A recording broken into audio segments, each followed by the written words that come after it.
Good evening, ladies and gentlemen. My name is Amila Golich, and I'm Assistant Director of Programs at the Chicago Council on Global Affairs. Thank you all for joining us, and thank you for coming out on such a terrible spring day in Chicago. Thank you to our members in attendance today. Your support is critical to our work. If you're not yet a member, we do encourage you to join. We have a wide range of levels for you to choose from. The Council is an independent and nonpartisan platform. The views expressed by the individuals we host are their own and do not represent institutional positions and views of the Council. Please silence your phones, but not your voices. This event is on the record, and we are live streaming, and we encourage your social media engagement.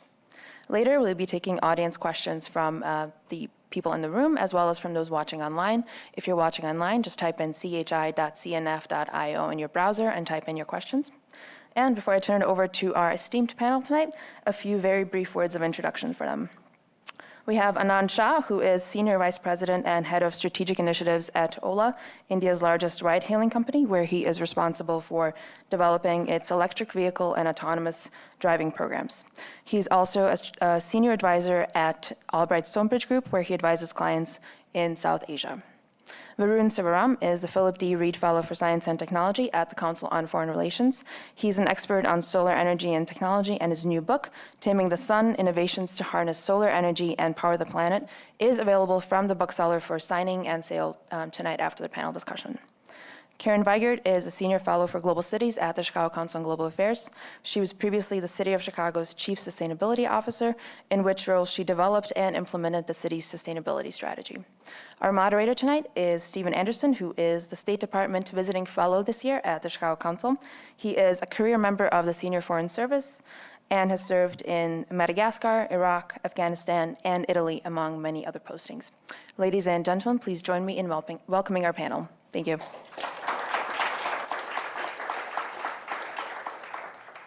Thanks, Amila, for that introduction, and I'd like to repeat her thanks to you all for coming out on this cold weather day. My last place that I lived was Madagascar, so I'm still having trouble adjusting to the cold and rain and the fact that it's late in May. So thank you for coming out. Now we are talking about climate change, but we're taking it from a different perspective. There hasn't been a lot of movement lately on sort of the international political level regarding climate change, but there's an awful lot going on under the hood, and that's what we're going to talk about today. The changes in technology in the energy sector, in the transportation sector, really have the ability to either mitigate or, if they're not handled properly, possibly even exacerbate some of the problems of climate change. Cities will play an important role in whether it's one or the other, and we're going to talk about how all of that mixes together. Karen, she's going to open it up and frame it. Anand's going to talk about transportation. Varun's going to talk about energy. I'm going to do my best to stay out of their way, and you're going to ask really smart questions. So let's go ahead and get started. Karen. Thank you. And thank you all for coming out tonight, particularly due to the aforementioned weather issues we've had. I thought it was kind of interesting. We're going to have this great discussion on energy and solar, and I couldn't see the sun for the vast majority of the day, and no one was in their cars. So I'm glad the imagination's got you here. And it's also great to be here because we're sitting in Chicago, and a lot of this story globally is about cities. And as many of us know, we're now to the point where the majority of people on Earth live in what we would classify as a city in the US. That's actually 80%. And when you look at population growth over the coming decades, the vast majority is urban. So we're talking 2.5 billion new urban global residents in the coming decades. So the question is, how do we power this? But how do we power the cities where we all want to live, work, and play, and where increasingly people are finding opportunity? And how do we do that when we have the question of climate change looming? So within that, we have an extraordinary opportunity for innovation, and we're seeing it day to day in cities. We're seeing different energy sources, and we're seeing different ways to move around. And when we put it together in cities where we spend our time, the carbon emissions kind of split. They come from buildings, heating, cooling, and operating buildings, which get most of their power from electricity. And then you see it in transportation. And the question is, how do we innovate so that these sectors ultimately become one sector? And how do we do it in a way that we're creating thriving cities along the path? All right, well, that's great. We can see how the cities are going to play an important role. Karen, you sort of mentioned the energy sector. Solar has been, well, just a few years ago, solar was sort of an esoteric oddity that wasn't really producing very much. It's now mainstream. Varun, you just wrote a book on solar energy. Can you talk a little bit about how we got where we are and where are we right now with solar energy? Look, we're somewhere today that I just wouldn't have believed if you told me a decade ago that we'd get here. Like a decade ago, if you told me that solar would drop in cost by 10x, it would be the cheapest, fastest growing source of energy on Earth, I would definitely tell you were crazy. And you know, I worked at a Silicon Valley startup a little over a decade ago. We thought we were going to change the world by making solar $1 a watt. That was our magical target. Today, a solar panel is less than 40 cents per watt. And it didn't even take the brand new technologies that we were developing. It actually took relatively mature technologies that have just gotten incrementally better through massive scale production in China. So that's where we are today. We're at a point where solar is growing rapidly. It went from like 0% to 2% of global electricity today. And I argue that solar actually could be the #1 dominant source of energy sometime this century. And it should be the anchor for a clean energy revolution. Unfortunately, even though I think it's remarkable how far we've come, I think we've still got even farther to go. And in fact, the optimism that many have right now, that solar's made it this far, we're at 2%, we're growing exponentially, that optimism may actually be misplaced. That the current course and trajectory for solar energy could be that it continues to grow for the next few years, but then hits a wall, unless we invest right now in innovation. And so the reason I wrote the book was to lay out a roadmap for the sorts of innovation we do need to invest in.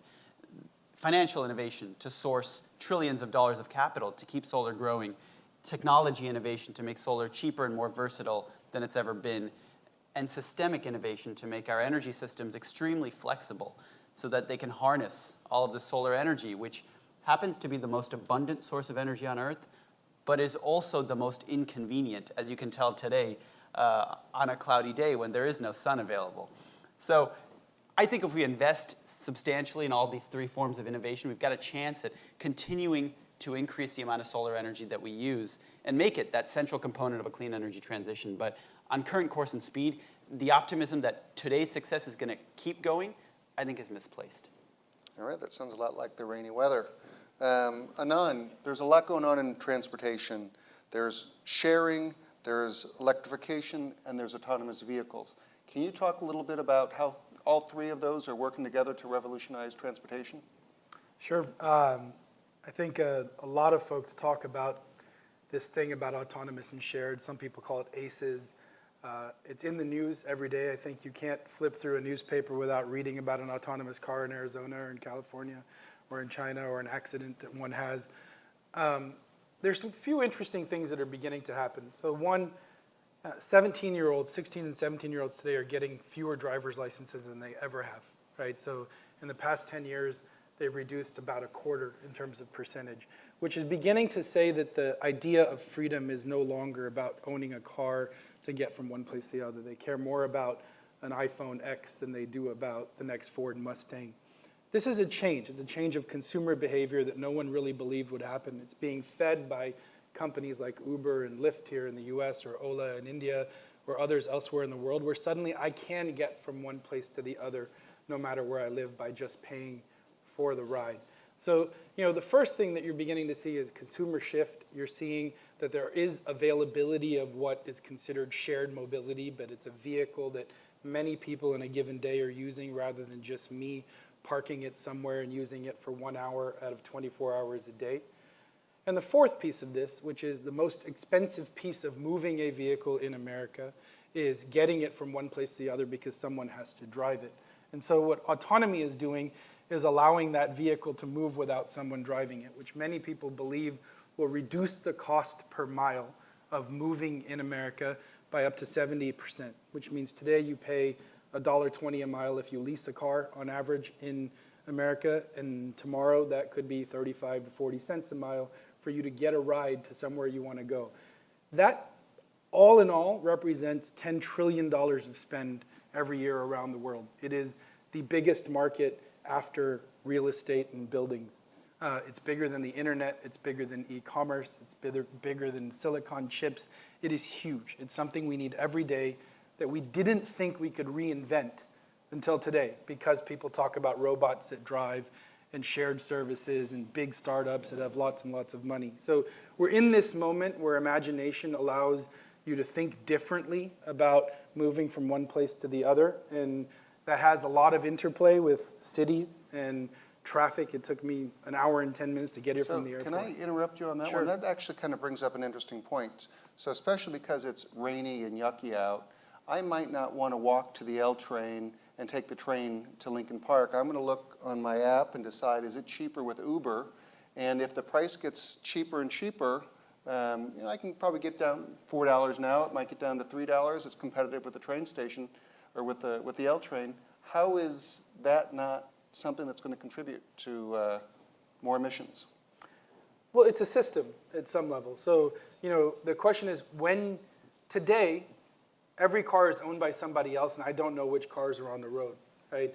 Tomorrow, if there's a service, I could tell Uber that, I will tax you less or I'll give you a rebate if you give those people a ride to the L train, right? So you can incentivize things that aren't currently incentivizable because it's not digital, right? And the digitization of mobility allows all kinds of new possibilities. If you drive the car downtown, I'll tax you on the way in, right? Or I will disincentivize that in some form.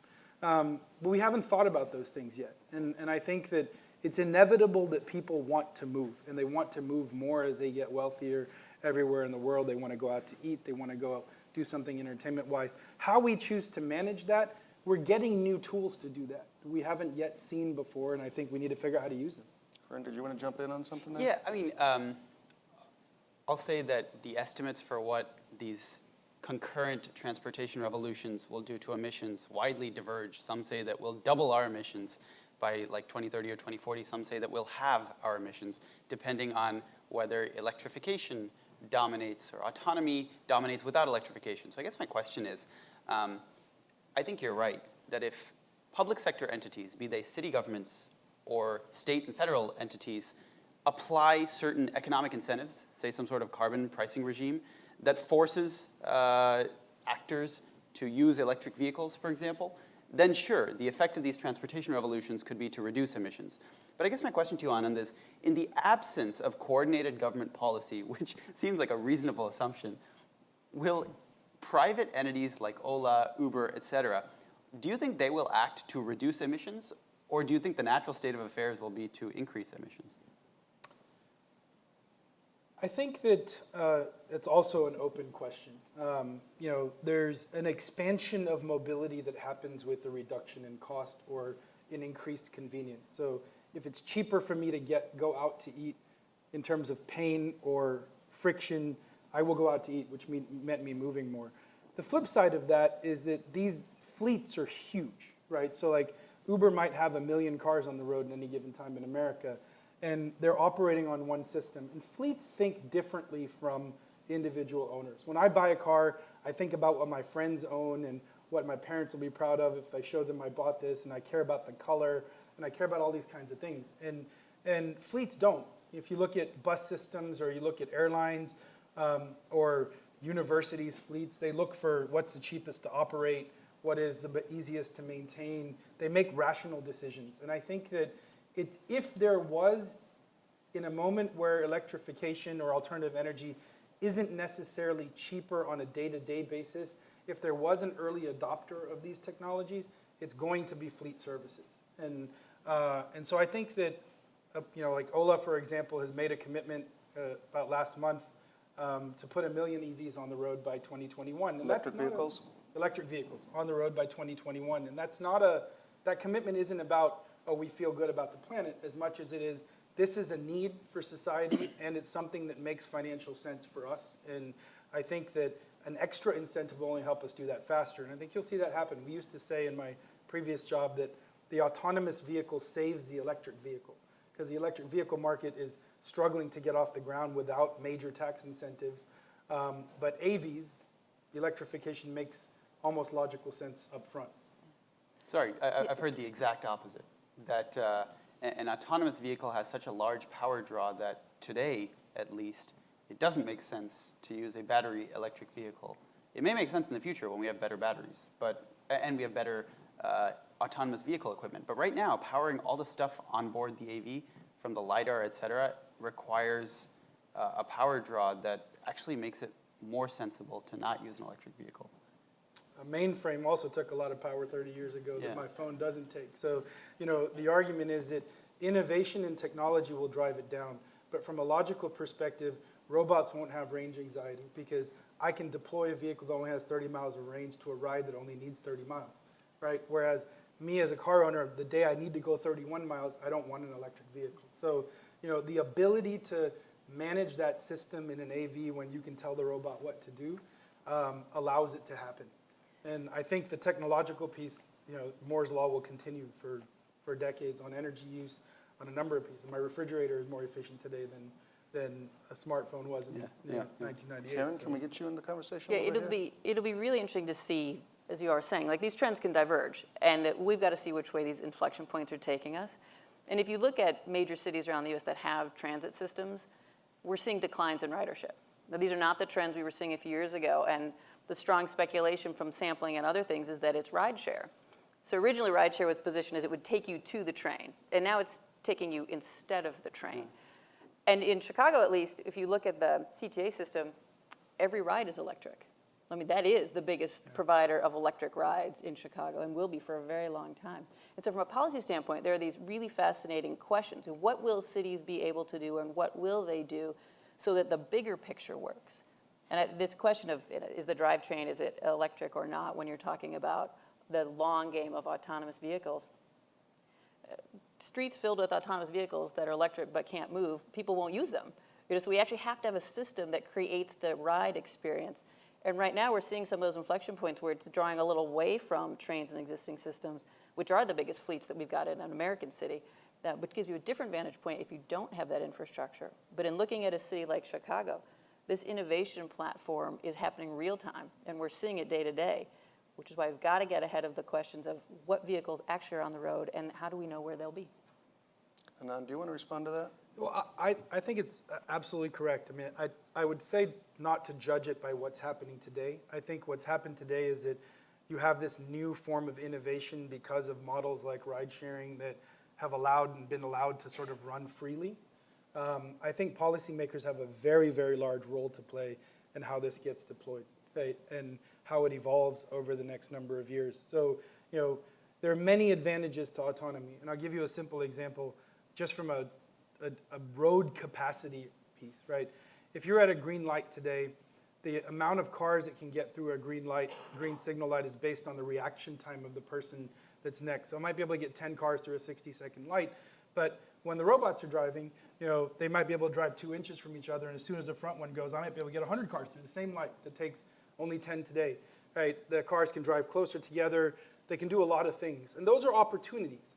Whether they create more traffic or not, I think depends on how we allow it to evolve, whether they feed into existing and large investments in clean transit, is depending on whether or not policymakers can think, and I appreciate that's probably a difficult question, but can think and move at the speed that innovation is also moving, right? And it's not because they can't, but this is an opportunity, and there's many times this has happened in the past. The New York Times had an article in 1907 that said, the best investment you can make is a stallion for your horse carriage, right? And 1910, they didn't exist anymore, right? And they solved problems, right? Because there wasn't horse poop on the road anymore, and there weren't other issues in different places. And so I think that there are equally opportunities ahead of us that should be thought about with a vision for and a framework for public interest, right?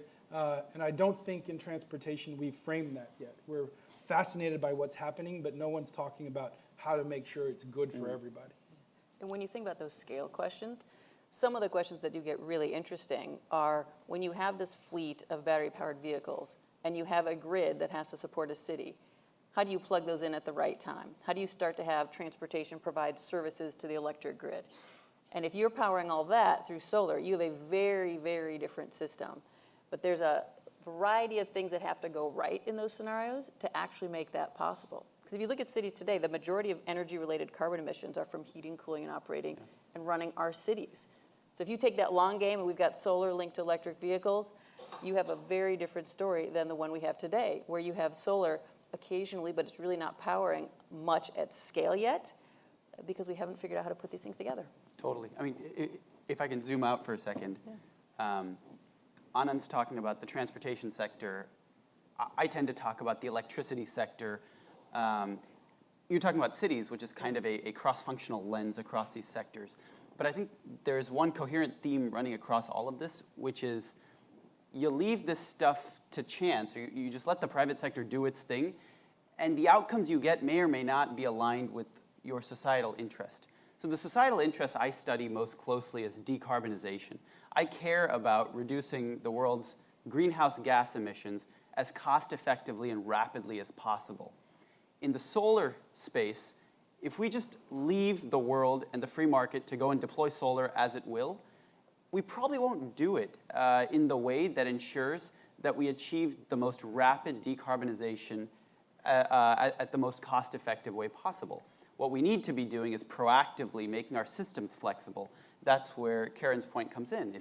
If the electric vehicles are really good at plugging in and charging when there's solar energy available on the grid, then the volatility of solar can get mopped up by these intelligent electric vehicle charging schemes, or these intelligent schemes where your air conditioner pre-cools your home in a sunny climate, or your hot water heater uses energy when it's most available from these volatile sources. So that's one way that we might, using intelligent design, I shouldn't say that word,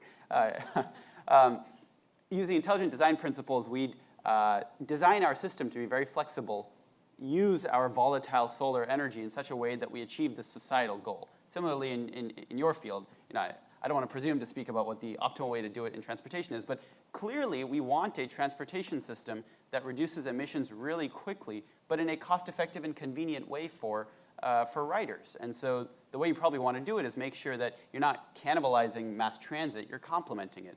You want the city to offer incentives for your Ubers and Olas to ferry people to mass transit, not replace it. You want to provide incentives, as Anand mentioned, for your ride-sharing firms to purchase fleets of electric vehicles, not internal combustion engine vehicles. None of this will happen unless there is visionary public policy thinking about what the ultimate societal objective is. Leaving this up to the chaotic whims of the free market, I think, if you don't have the right economic incentives, is not going to get you your objectives. So one person's visionary public policy is another person's strangling government regulation. Anand, do you have anything to say about that? Well, I think, I think there's a balance to be struck, right? I think that to add to Varun for a second, there's a natural evolution with energy that gets really interesting, right? Solar, I'll give you the India example. Solar tends to produce the most energy when it's hottest and the sun is out. That tends to be when people are in their offices with air conditioning on in the middle of the day and their cars are parked, which could also absorb energy, right? And as the vehicles move, at a time when energy or solar is producing down, they use that energy, and at nighttime, when less energy is needed, you're able to emit this. The biggest users of carbon are energy use in the case of buildings or heating or cooling or whatever it might be, and its fuels. One is coal in some cases, and one is oil in others. Both, in order to replace coal or oil, you need storage in some form, right? Because solar produces only when the weather isn't like what it looks like outside today. I think that the private sector owns only a piece of that. They want to use the energy for something, right? The public sector thinks about how you produce it and how they work together in tandem. I think everybody has a implicit vision that we want it to be better than it is today, whether it's cleaner air or less congestion or more convenient for consumers or whatever it might be. So I think that if the vision was articulated in a way that impeded private sector only enough to allow us to make steps towards that and help the public sector move at a speed that saw us as partners, I think there's a lot of room. And it's an unprecedented time with the drop in cost of solar and the evolution of technology in digitization and the emergence of electric vehicles and cheap batteries. Like, we haven't had moments where this kind of synchronicity happens all that often, right? I mean, we had it sort of with telecom, we had it sort of with space creating this push in semiconductor, but they don't happen that often. They're like twice in a generation kind of stuff. And I think that's an opportunity. I think we need to talk a little bit more about the technology and what's coming down the line. But I have one question for Karen. When we've been thinking about the effect of these two different kinds of revolutions in energy and transportation, we've been applying it to a city like Chicago that has a pre-existing infrastructure, and you're comparing new vehicles on the road to existing public transportation. I'm from St. Louis. We don't have much of a train system. New Delhi, I don't think, has a big system as well. I could be wrong on that one. How does it depend on the kind of city? Yeah, the opportunities really vary. I think the challenge that all cities would be facing is one that you mentioned just very briefly. It's an air quality question. The more you have existing style vehicles driving, so if there are more vehicles on the road now because there's a market for ride sharing that didn't exist before, that's an air quality question. It then becomes a congestion question. But what you don't have is the displacing of an existing train system question. In Chicago, there's a huge investment in the CTA, and there's also housing that's been built around fixed train stations. You have zoning that has supported density around those. It's very different when you don't have that. So you have a different opportunity, but you have those same looming challenges of how do you ensure that you can still move at the speed you want to move, that you can have air quality that is healthy long term.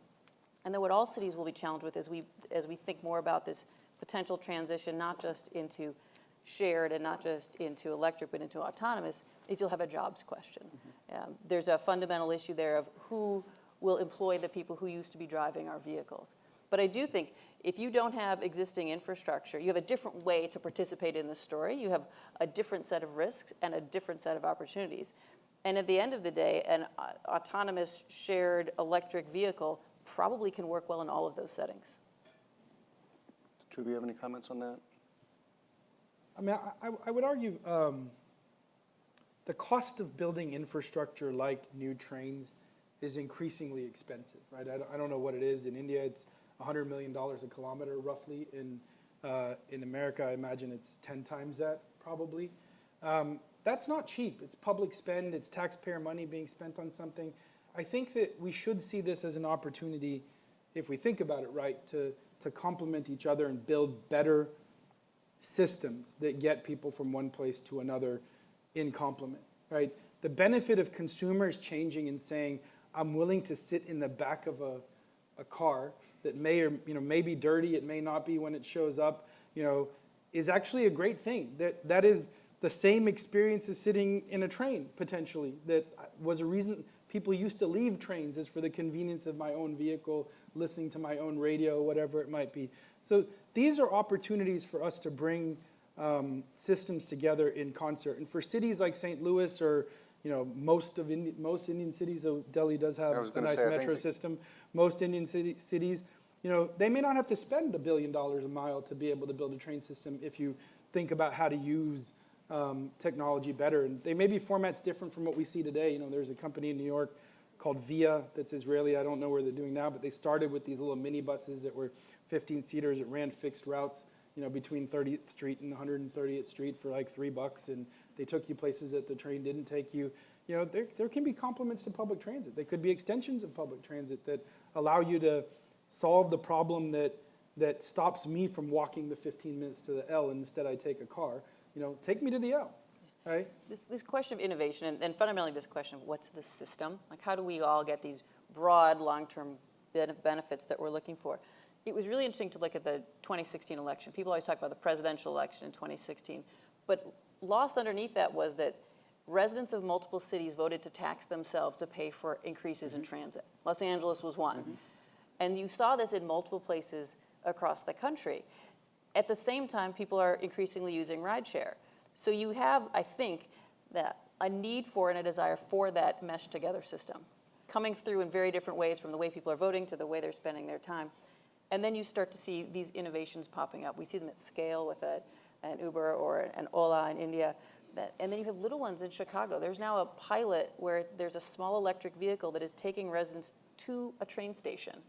And that is the model. It's a very beginning pilot. But it speaks to, we don't have just one system. We're not going to have just one system. What we have to think about is, how do these systems come together so that we've got the air quality that we need, the long-term carbon profile that we can tolerate, and thriving neighborhoods in the middle. So looking forward, I love the title of your book, Taming the Sun. I sort of get the image of like the Tuscan sun or something like that. And the photo that you have up front makes it seem more like a novel, but it's about harnessing energy for the future. What do you see 10, 20, 30 years down the line? And you know, you mentioned those three challenges. Maybe you could expand on that a little bit too. Yeah, absolutely. So the book starts, I won't give too much away, but the book starts with... It's not a novel. It's not like there's a spoiler alert, right? It does actually start off with a little bit of creative flair.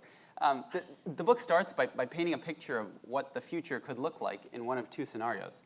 In the not-so-good scenario, the one we're actually on right now, the world doesn't look so great because we haven't innovated. And so what happens is solar gets deployed, you know, a ton of solar gets built between now and 2025, maybe even 2030, but suddenly it hits a wall. And it hits a wall because you've built so much solar in jurisdictions around the world that the marginal value of building that next solar panel falls very quickly.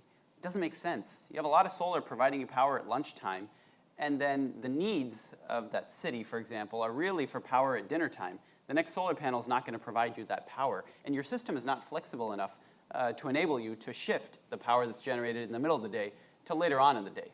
By the way, we talk a lot about storage, but batteries are just, you know, one minuscule part of the overall portfolio of ways to shift energy use from one time to another time. So in that first, you know, unfortunate future, solar kind of hits a wall, and we realize we really should have innovated, but now we've got, you know, a 10-year horizon to really invest in the new technologies and new system investments that we should have done 10 years ago.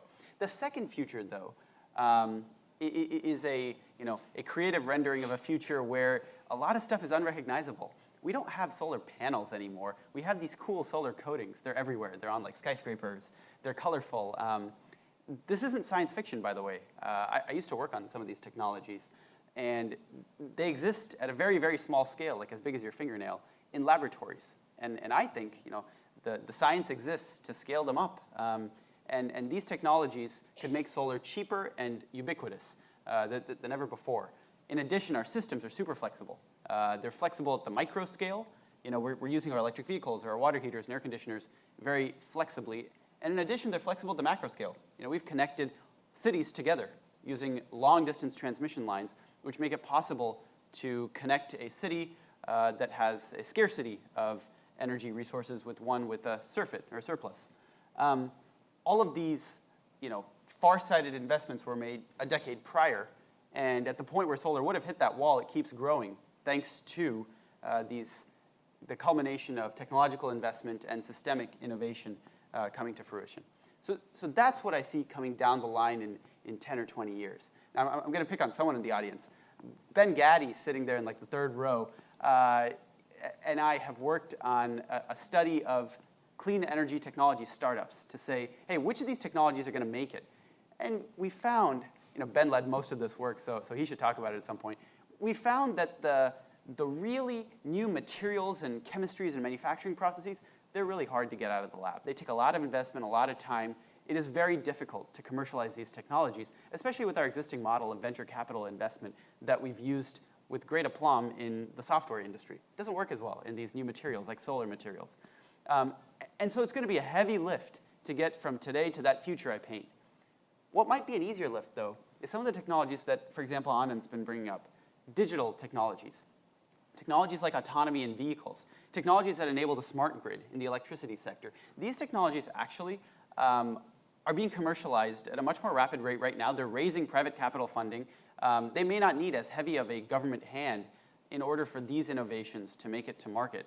So if I look 10 years ahead, and I'm trying to be the most realistic as possible and not indulge my wishful thinking that the government really gets its act together and helps those hard materials innovations, well, then I'm looking at digital innovations as the ones that are really getting off the ground, both in this country and around the world. So digital innovations, I think, is where we're most plausibly going to see the most action.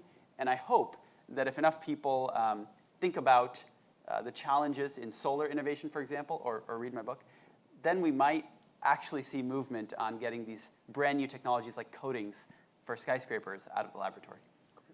Anand, what's going to happen in your sector? I think that there's more change coming to transportation in the next 15 to 20 years than we've seen in the past 100, largely because there's business models that now feed it. And I think that the companies like mine are at the beginning of those business models, and companies that are connecting, folks in a small electric vehicle from their home to the nearest L station or even further down that path. So, autonomy may be the holy grail of sort of utopia of robots that take us everywhere, not to our jobs, but somewhere else apparently, that there's a lot of opportunity. I think there are a couple of other kickers, just to add something to what Vern said. I heard this in Germany. I don't know how true it is, but it makes logical sense that Germany invested in solar a while ago, and most solar is installed on 20-year PPAs, but the panels last 40. And there was a joke somewhere in a German newspaper 4 or 5 years ago that said, in 2025, 1/3 of Germany's electricity will be free, right? And that's actually an enormous opportunity. If you think of the fact that all of the solar that we deploy turns into energy that is available and drives down the cost of it further while decarbonizing our world, there's a huge opportunity to find new applications for that. And that's upstream. Transportation is one of them, but it's upstream just like telecom has been upstream for how we get to now check Twitter and all this stuff on our phones. And we never think of infrastructure that way, but it can be. So I think in transportation, we're going to see all kinds of new stuff, ways to take your kids to school, ways to get from one end of town to the other, ways to switch from a car to a train, to an office. It's seamless and easier and less painful, so I can still be on the phone the entire time and have more access to time, which seems to be of a premium these days. I think all of that is moving in that direction, and it's a huge pot of money that should be attractive to innovators, investors, and politics alike in terms of finding answers that bring efficiency to that. This is kind of jumping ahead by sort of taking a question from here, but since we're on the idea of technologies, what is the technology that we don't hear about that is sort of the positive black swan that you think could really change either of your sectors? Positive black swan. Okay, I'll start. I'll say something obvious that will give you time to think. The obvious black swan that you think is going to save solar is battery storage. I actually don't think that's going to save solar. I alluded to this earlier on because I think that batteries are prohibitively expensive. So if you thought that you could just pair a battery with every solar panel and shift the solar output, it's volatile and therefore not very useful later on in the day, you'd be wrong, because that battery might be good at storing a couple hours of that solar output, but it's not great at storing solar output for a longer duration of time, even though solar energy is volatile over longer periods. It's volatile over days, months, seasons, and we don't have a good way of storing energy for that long. So batteries are not your silver bullet. What is the silver bullet application? I think that there's kind of a portfolio approach of solutions to enable us to integrate a whole lot more intermittent renewable energy from wind and solar energy. It's not just batteries. It's also going to be flexibility and demand that we talked about. That's your electric vehicles that are charging up at the right time. It's also going to be a diverse mix of generators that surround your solar power. And so, it would be great actually if we had a lot of different zero carbon generators, nuclear power plants even, that could ramp up and down to follow what solar is doing. And then finally, yes, you do have storage, but you don't just have one storage technology, you have a whole range. And I think that in addition to today's storage technology, it's known as lithium-ion batteries, it's in your Tesla, your iPhone, and your grid-scale storage. I think that breakthroughs in long-term, large-duration batteries, some of them are known as flow batteries, those innovations could actually make it much more feasible to store solar energy over long durations, maybe even up to seasons. We're going to move to questions in a bit, but Yeah. Karen, can you sort of Yeah. wrap this up from a policy Well, as perspective? we think about this question, the biggest source of unused energy in cities is actually energy efficiency. I mean, that's the piece that hasn't come in, and that's not using energy when we don't need to, being more sophisticated in how we do draw power.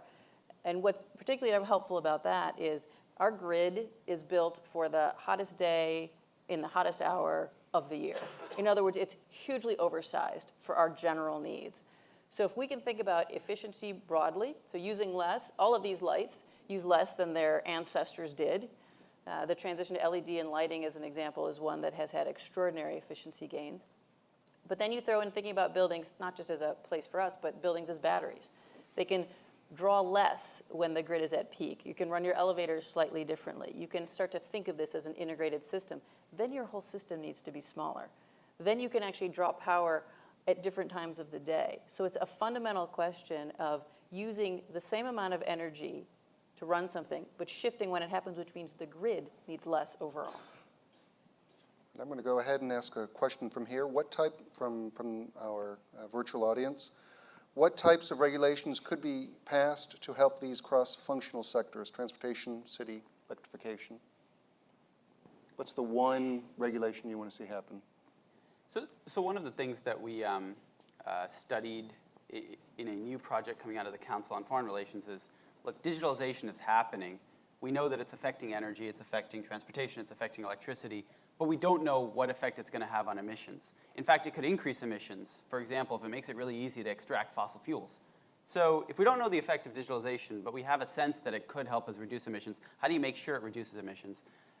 The panel of experts that we convened almost unanimously said you just have to make sure you have a carbon price. So a carbon price is the first regulation that you try and pass. It's the most efficient way to make sure that some of the innovations that are coming out do the right thing for you, which is if your goal is to reduce emissions, a carbon price ensures that digitalization is used in the service of emissions reduction. But in addition to a carbon price, there's a bunch of other regulations. I know they asked for one, but I'll give you one more. I think standards, technical standards, are literally the most boring field you could imagine, but super, super important. If you want some of these digital innovations to be rolled out and widely adopted, bodies that set technical standards can speed that adoption. So I'm a fan of the government supporting bodies to look into setting technical standards. I don't want to turn this into a policy researcher versus businessman perspective, but what's the one regulation and on that you don't want to see happen?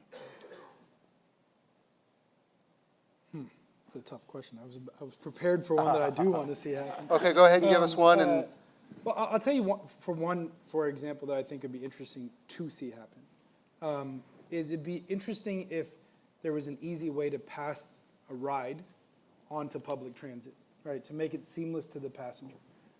If you buy a ride in an Uber or an Ola, can I get you to someplace, including the train ride? That means open the gate, allow me to pay the transit service, something. I think that would incredibly open up floodgates of complementarity and intermodality. I think that where things get a little bit crazy is seeing services that are emerging and evolving as only being negative, as increasers of congestion or increasers of and needing to be taxed or being disincentivized. And I'll give you the simple reason for that.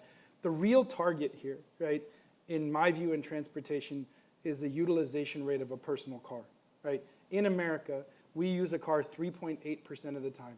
That means it is the most over-engineered, underutilized machine in the history of mankind.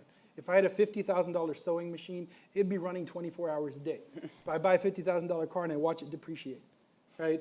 And then in order to be able to deal with that, we have to build parking spaces under buildings. We have to have parking on a road. We have to have policemen that give tickets. We have to widen, roads to be able to deal with them. So the real target for all of us is to reduce the number of cars on the road by increasing the utilization rate. So the interesting thing about autonomy, for example, even though I know that there's a lot of reasons to be afraid of it, and I'm not arguing, necessarily that it's 100% a great thing, but if you can raise the utilization rate of a vehicle from 4 to 40%, you'll get 90% of the vehicles off the road, right? That is huge. It's huge for emissions. It's huge for livability of cities. It's huge for many things, right? And it's never been possible before. And so I think that the fear is to over-regulate early such that attacking what I call the stupidity of how we've evolved in transportation, to not allow that to change. You're kind of making me feel guilty about wanting to buy a Tesla, but Karen, do you have anything to add, or? Well, where you're going is the great thing that has not been unlocked in cities is what you can't create. You can't typically create new land. This lets you create land. I mean, think about our cities and think about the lanes that are traffic and the lanes that are parking. Think about the open spaces that are parking lots. Open those up. This is the really long game. You suddenly have space in cities that you have never had. So if you think about threading together the policy, the technology, the innovation, you actually get a better city to live in. But there's a whole lot between now and then. That was great. Let's go to our audience here. The young lady there with the blue shirt. I just wanted to follow up on exactly what you guys were saying and kind of bring to the attention the topic of infrastructure policy in terms of what would be the gains to maybe invest more of this money. I'm sorry, can you use the microphone so that? Continuing what I was saying, what would be the gains in investing more money on infrastructure, let's say, to create more bike lanes or, use that space that you're talking about more wisely, quote unquote, in terms of creating more bike lanes or creating educational programs to go along with that change in infrastructure to, support why we should be riding our bike. If you look at cities like Copenhagen, for example, the mass amount of bikes that they use versus cars. And not necessarily, I know there's a whole, depends what the city is, what the infrastructure is already developed, what the land looks like, what the layout looks like. It's not a small city, is it a big city? But just if we're talking about creating big shifts, would that be a big shift that could be possible? I'm going to throw that out to whomever. The question of infrastructure is a huge one, and the numbers are very, very interesting, and they're funded in different ways in cities around the world. So if you think about a large city like Chicago with existing train infrastructure, interestingly, a lot of the new infrastructure dollars comes from the federal government. So you would think it's a very local thing, and in many ways it is. You have to have the vision and the planning, but funding may come from outside your city. So this gets into this very interesting need to layer local policy with state policy with federal policy. In the middle of that, if you're thinking about the electricity question, so this transition potentially into electric vehicles, electricity is regulated at the state level. So there's another layer to pull in. But if I take the specific examples of how do we engage residents and how do we think about what's possible, when Chicago put in the first protected bike lane, so that's a lane that has a bit of a physical barrier between the biker and the car that's on the road sharing it. That first protected bike lane went in behind the Merchandise Mart because that's where 1871 is. And it's very much viewed as a competitive opportunity to make this city more attractive to people to get to their jobs in a sustainable, healthy way. So the more we can find ways to attract residents who may not be here and to equitably serve residents who already are here, we're well on our way. To do that, we have to think about our streets as what they are. It's shared real estate. The streets are public space. The more we can find different parts of the public that can use them in different ways, the more we'll go. But we're going to have to align some funding and some policies to get there. Gentleman in the back row. Hi, thanks for being here today. I'm going to be selfish and maybe ask 2 questions here. As long as they're questions. Yeah, exactly. First one being, we talked about policy and maybe some bad policy. I think the latest in arguably bad policy might be California mandating that every household or new build have solar on their rooftops. So maybe discuss your thoughts on that and whether a homeowner being turned into a power plant and having new equipment to take care of is good policy or not. And then on kind of the infrastructure piece and changing the way that we commute. Uber just bought jump bikes, and they're going to be able to use their current host of cars and maybe transition to taking a car to work, jumping onto a bike. How do cities work with these private companies to maybe allow that to expand to trains or to other modes of transportation? And is that discussion happening, or is it just up to the private sector to innovate that way? Thank you. Can you start with the electricity question? Yeah, it's a fantastic question. So for those of you who may not have heard the news, California now requires every new home, subject to some restrictions, to put solar panels on their roof going forward. This seemed like a win for the solar industry. This seemed like a win for solar deployment. I'm with you. I think this is an example of pretty bad policy. But there are some redeeming qualities to this particular policy. So let's unpack that. It's probably not a good idea to mandate that every single house has solar. Not every house is optimized for solar. Your house may be, your roof may be facing the wrong direction. You may have trees in your backyard. And more than that, rooftop solar in general tends to be less economical than doing solar at slightly larger or much larger scales. The biggest solar farms out in the desert are way cheaper than solar on a rooftop. That's not surprising. You have to customize your solar installation on a rooftop substantially. In addition to it not being cost effective, it can often impose system costs. Solar on a rooftop actually can cause power to flow in two directions on a distribution grid that wasn't set up to service those kinds of two-way power flows. Now you may say, hey, that's a problem with the grid, and we're moving to a future where, of course, we should have two-way power flows. But someone's got to pay for the upgrades to handle a system with all of these solar panels on rooftops distributed around the city. And if you do it helter-skelter in a way that you say literally every new build has to have solar on the roof, it's unlikely that you're going to put solar in the areas that can actually accommodate it. It's more likely that you're going to have to invest a significant amount of money upgrading your distribution grid. So this is likely going to impose a lot of costs on that distribution grid. California's done it in such a way that they're actually suggesting that you undersize your solar installation compared to the average solar installation size in California. So that's a good thing. Their cost-benefit analysis was pretty careful. It had so anyway, California isn't entirely dumb, but this policy was not a good one. Also, as you mentioned, it is probably going to raise housing prices in a market that's having a housing crisis. So probably not the best thought out idea. If you're going to increase the amount of solar economically on your grid, the best way to do it is to increase the amount of system flexibility, not to have a mandate for solar on every rooftop, not to have a direct subsidy for solar panels. You want to do this indirectly by supporting innovation in systems and in technology. Thanks for the question. Anand, followed by Karen. Can you talk about? Yeah, I'll let you talk a bit about the policy pieces. I think that I was in China a couple of weeks ago, and in Beijing there's lots of free-floating bike share things, and pretty much every half mile there's a stack of mangled bikes that's about 40 feet tall, and you couldn't untangle them if you wanted to. It doesn't strike me that that's a great thing, right? I do think bike share models that are right for the city are fabulous, and they need to be part of intermodality and livability of the city. So I think there's limits to what the private sector can do with the absence of partnership with cities, right?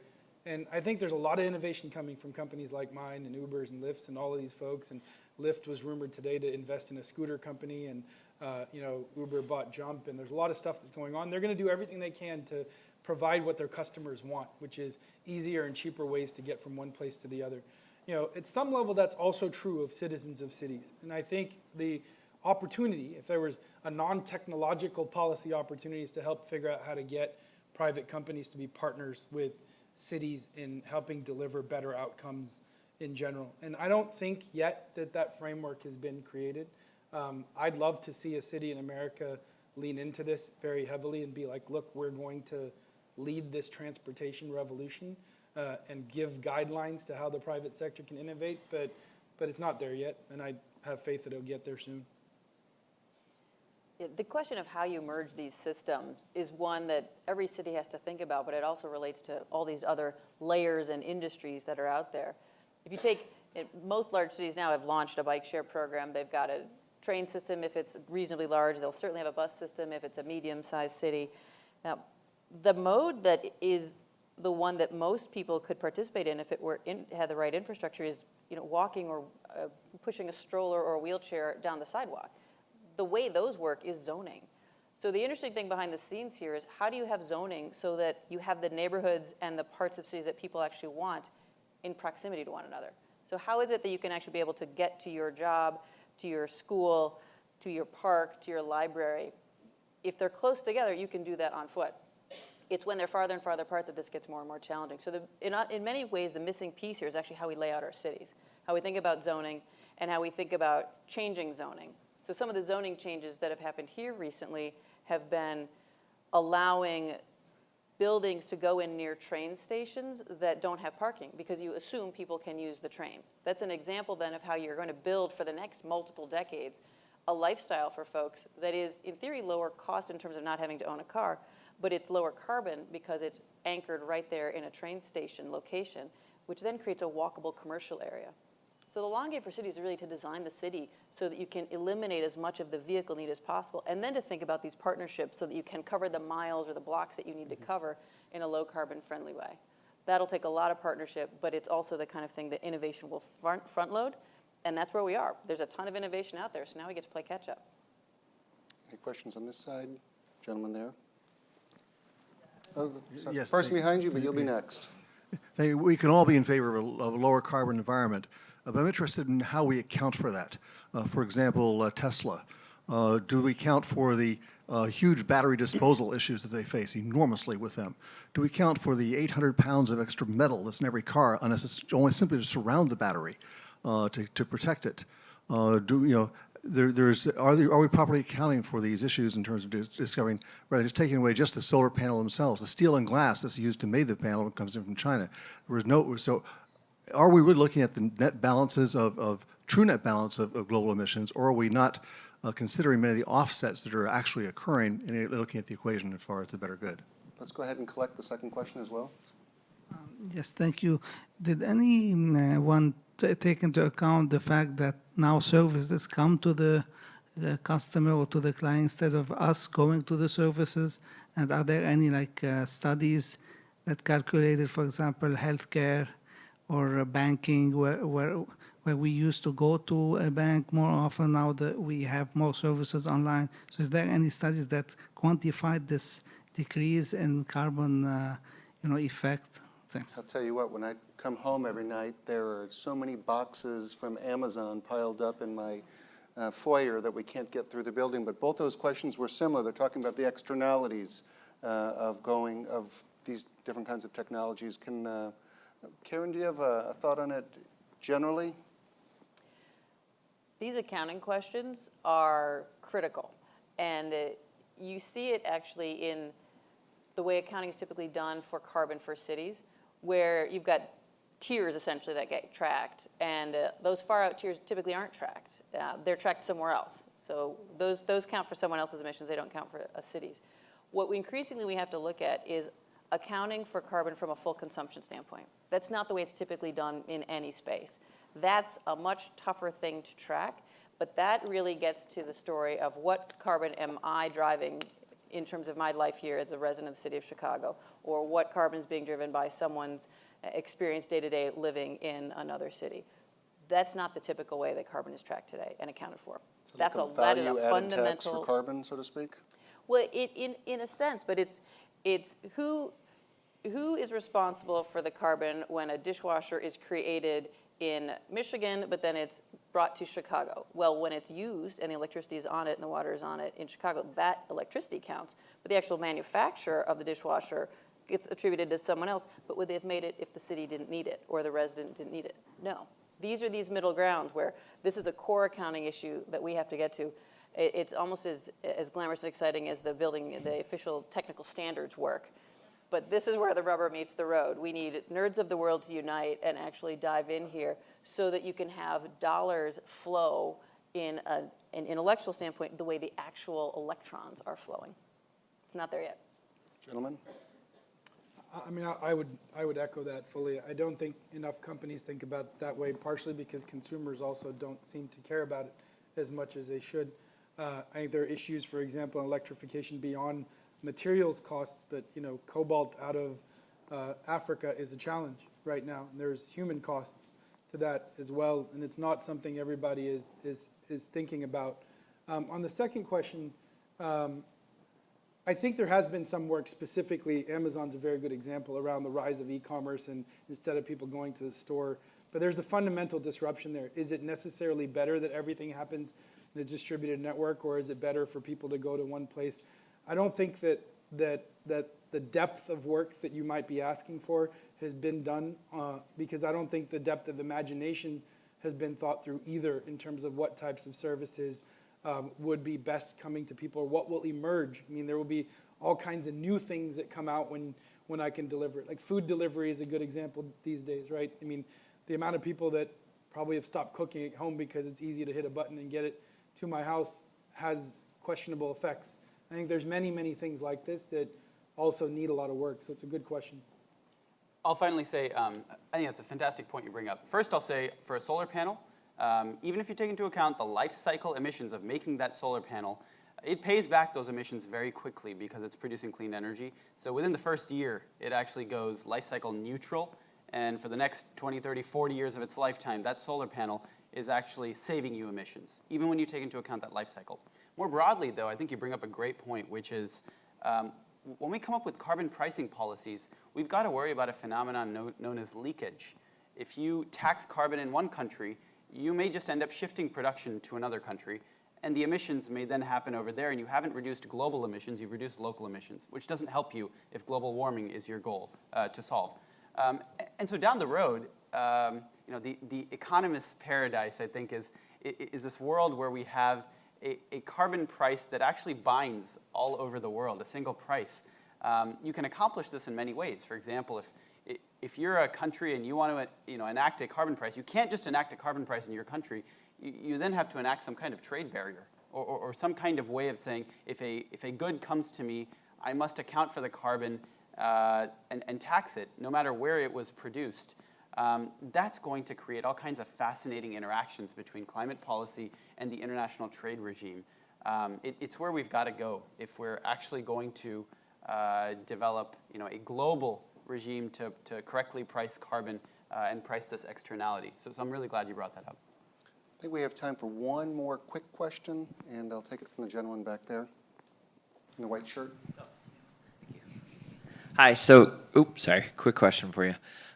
So what recommendation would you give to policymakers for the incoming disruption in the job market for autonomous and autonomous vehicles? So all the truckers out there who in 10, 15 years, are they going to have a job? All right, quick answers. It's a hugely complex, disruptive problem. Your question is, where are the future jobs? And so if you have a perspective on that, that's the long question, and you have to have a strong view on that. That's, I think, where most people are significantly challenged, because you can look at long-haul trucking has been a stable middle-class job. Stable is not a word that applies to much of the economy today, and so there's not a great replacement that people are looking at.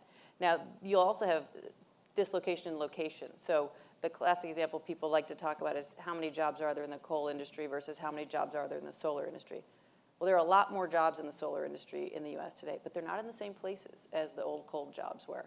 So it's not just that you've got to match an industry, you've got to match a location and a community. So some of these questions, solar is a huge growth space. If you look at Illinois, there are 119,000 clean energy jobs now. The majority of them are actually energy efficiency. So you can track some of those things. If you were to make a bet here in Illinois in terms of a couple sectors, efficiency would be a one to go right after. So you can find some long shots in terms of a long horizon, but that'll probably vary market to market. Anand, your sector gets the most of that. No, I mean, I think the recommendation would be think about it right now. Yeah. Right, it's a really big deal, and I think that technology is moving in that direction, and it may inevitably moving in that direction. How do we address that? I don't know. It's not just about dislocation. It's also about displacement from one industry to another, and being able to retrain people from being a truck driver to being an energy efficiency thing is not something that easily happens in terms of career shift. So I think there will be a lot of jobs equally created, not equally necessarily, but that will get created out of this, and there'll be different kinds of things, new possibilities, new services, new entrepreneurial opportunities. But it's not the first time we've had this conversation about automation. We did it with manufacturing. It came, we've dealt with it.